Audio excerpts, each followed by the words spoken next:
Það verður tveggja stiga tap fyrir Grindavík í kvöld í hörkuleik. Hvernig eru töðurnar svona beint eftir leik? Það er svona svekkelsi að tapa. Alltaf mátt að tapa og sérstaklega svona með á þennan átt en við vissum að þetta verður 2 grátt á lið og þetta datt þeirra menn í kvöld. Af hverju tapaði þessu? Einn tapaði boltarinn í lokin held ég og Basíl setur skotið. Má ekki gleyma því að hann gerir vel með að negla niður stærsta skotinn á tímabilinu hjá þeim og rósa hann fyrir það. Þá er núna að fara heim aftur í N1-plöntuna í N1 oddaleikinu, 3. ári í röð.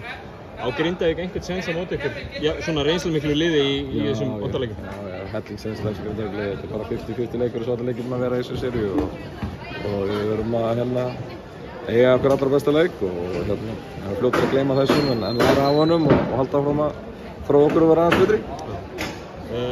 Alveg lókinn meðslaleistin hjá okkur, Monteiro fór út í síðasta leik og hann er bara með í kvöld. Það er engin mittunum. Nei. Það er engin, og sjá það er menn haltandi báðum út um matavöll, það er engin mittunum. Það er bara allir klárir og svo bara rock'n'roll áfram með þetta.